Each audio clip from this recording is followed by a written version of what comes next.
तिवारी जी, बिल्कुल मैं सीधे आपके पास आया हूँ इस बात को लेकर कि ये साफ इल्जाम है कि 16 तारीख को एकदम से पूरे 23 गेट खोलने की वजह से बाढ़ की अकस्मात स्थिति बन गई।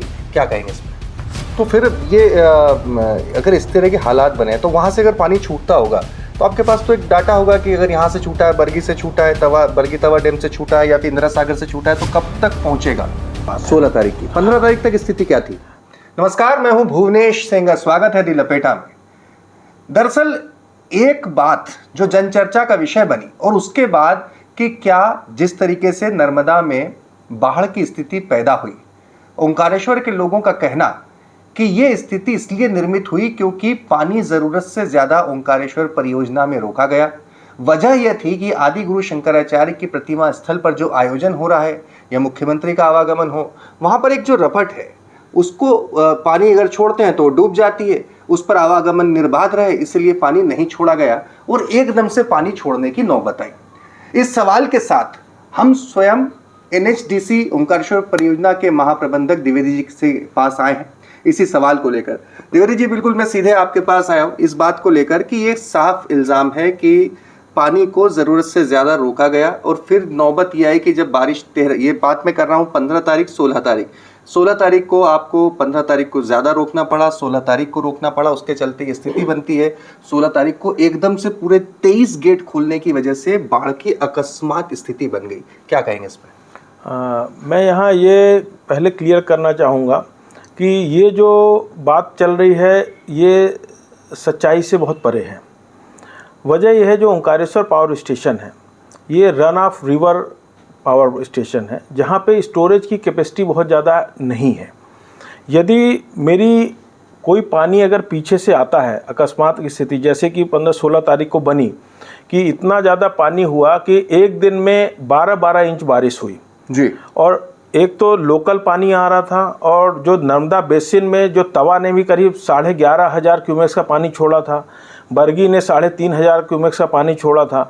ये पानी जब आया और इंदिरा सागर से छूट के हमारे पास आया करीब 35,000 क्यूमेक्स का पानी, तो हमारे पास चूँकि किस तारीख की बात है? मतलब हम जब तारीख वाइज बात करें 15 तारीख की बात है? नहीं, ये 16 तारीख वाली बात है। 16 तारीख की। 15 तारीख तक स्थिति क्या थी? 15 तारीख तक स्थिति ये थी कि न तो तवा से पानी आया था, न बरगी से पानी पहुंचा था यहाँ पे, और बारिश की स्थिति भी नहीं थी। ये पानी चालू हुई, जो बारिश चालू हुई वो 16 की दोपहर शाम से चालू हुई करीब जी, और 16 से जब बारिश बहुत ज़्यादा चालू हो गई तो लोकल का पानी भी कम से कम हमारे पास भी 8-9 हज़ार क्यूमेक्स का पानी आया और इंदिरा सागर बांध के जो कैचमेंट एरिया में गिरा है वो पानी आया और इंदिरा सागर से जो पानी छूट के आया 35,000 का, तो हमारे पास चूँकि स्टोरेज नहीं होने से हमें वो पूरा पानी छोड़ना ही था।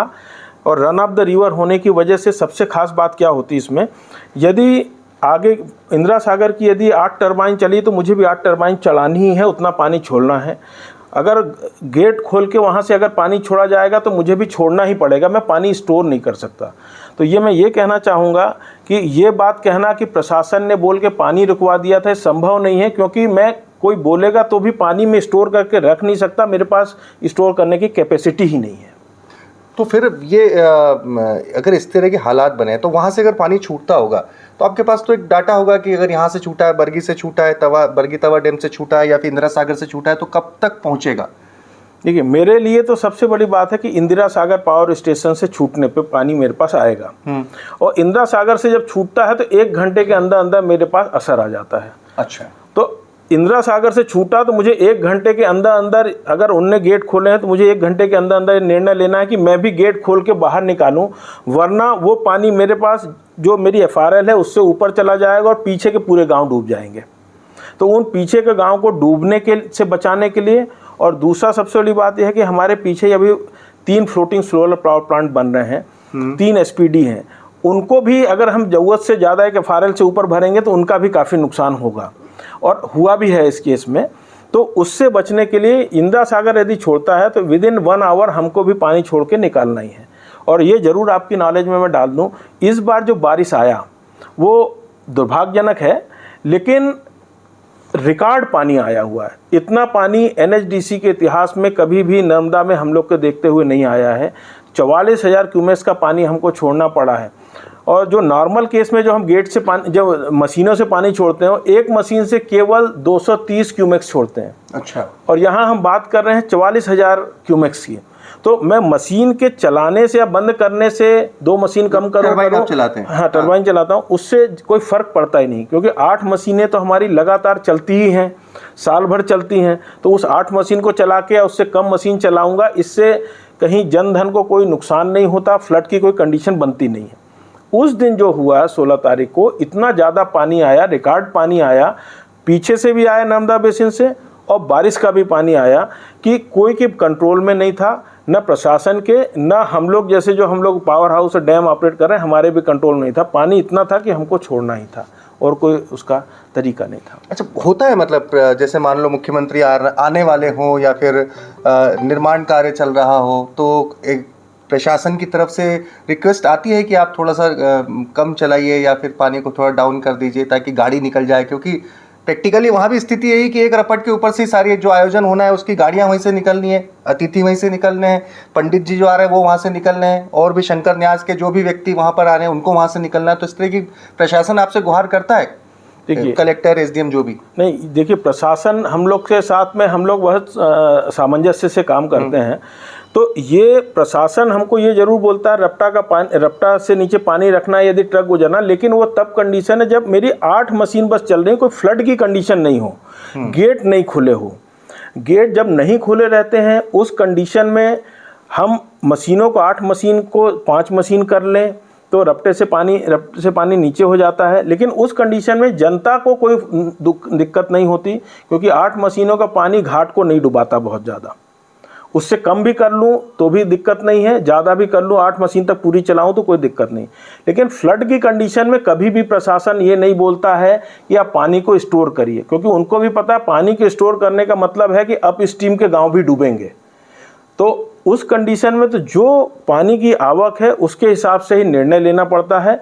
और यही उस दिन भी हुआ कि पानी इतना ज़्यादा था, एक रिकॉर्ड पानी आया, बहुत कम समय में इतना पानी आया, लगभग 12-12 इंच एक एक दिन में बारिश होना, और उसका पानी आना आप समझ सकते हैं कि कितना ज़्यादा पानी है।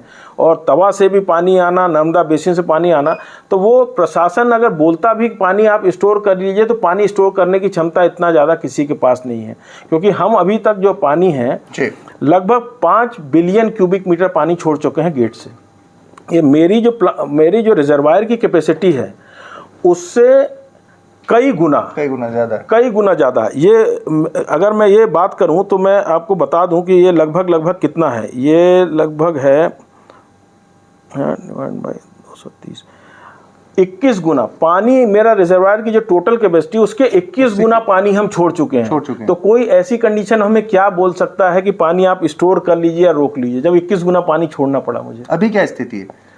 अभी की क्योंकि मैं भी ओंकारेश्वर गया था तो वहाँ के लोग बता रहे हैं कि देखिए अभी फिर रोक दिया गया है क्योंकि फिर गाड़ियाँ निकलनी है।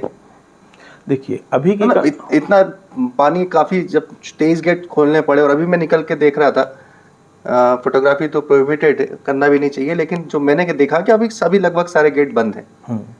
अभी क्या कंडीशन हुई है कि जो वहाँ से पानी आ रहा है ऊपर से, जो हमारा रिजर्वायर है इंदिरा सागर पावर स्टेशन, वो जो पानी वहाँ से हंडिया से आ रहा है वो पानी कम हो गया है, वो 6000 क्यूमेक्स के आसपास हो गया है।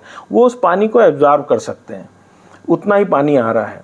और चूंकि वो एब्जॉर्ब कर रहे हैं, उनने गेट बंद कर दिया है, तो हमें भी गेट बंद करना ही, क्योंकि अगर मैं पानी छोड़ता रहूँगा तो मैं तो नीचे चले जाऊँगा और मैं उस एक लिमिट के नीचे जा ही नहीं सकता, क्योंकि तब मशीनें नहीं चलेंगी। तो जब तक उनने बंद किया है तब तक हमें भी बंद करना है, और वो पानी को रोक सकते हैं तो उन्हें पानी को भी रोका हुआ है ना। जब तक अगर पानी फिर से, अगर बारिश चालू हुई, फिर से ऐसी कोई कंडीशन बनी कि बहुत ज़्यादा पानी आना चालू हो जाएगा, तो फिर वो मजबूरी होगी छोड़ना। अदरवाइज अभी तो कंट्रोल में लग रहा है। अभी कंट्रोल में लग रहा है, जी हाँ। अच्छा, तो यानी हम मतलब मैंने जब बहुत पहले जब जब नए सारे बांध बने तो उसके तरफ 2 पक्ष थे। एक पक्ष था बांध बनने के फेवर में, एक पक्ष बड़े बांधों के विरोध में था। तो बांध के पक्ष में कहा जाता था कि ये फ्लड को कंट्रोल भी करता है, अपार्ट फ्रॉम इलेक्ट्रिसिटी एंड जो सिंचाई की परियोजना है उसके साथ एक जो बाढ़ की आकस्मिक तबाही आती है ये उसको कंट्रोल करता है। यहाँ हम इसे किस तौर पे देखें? ये बिल्कुल सही है, और ये चीज़ हमारे यहाँ हो भी रही है। जब से ये पूरे बांध बने हुए हैं, आप देखेंगे कि फ्लड जो होता है वो एकदम सडन फ्लड नहीं आ पाता। हम क्या होता है धीरे धीरे पानी छोड़ते हैं। परसों जो 16 तारीख वाली घटना ऐसी हुई कि पानी इतना ज़्यादा आया, इतना ज़्यादा कि वो एक रिकॉर्ड बन गया, और इतना ज़्यादा पानी आप कभी भी स्टोर नहीं कर पाते हैं, ठीक है। और ओंकारेश्वर में तो स्पेशली यहाँ से अपन बात हो रही है कि मन छोड़ा और हमने डाउन स्ट्रीम में चला गया, हमारे पास तो स्टोरेज की कोई कैपेसिटी ही नहीं है। तो मेरे पास इतना ही केवल कैपेसिटी है कि अगर मेरे पास इंदिरा सागर की 8 मशीनें चलें तो मैं 1-8 घंटे रोक सकता हूँ। 8 मशीन 2 घंटे 4 घंटे इतना ही रोक सकता हूँ, 8 मशीन। लेकिन उससे ज़्यादा अगर फ्लड वाली कंडीशन होगी तो मुझे निकालना ही है।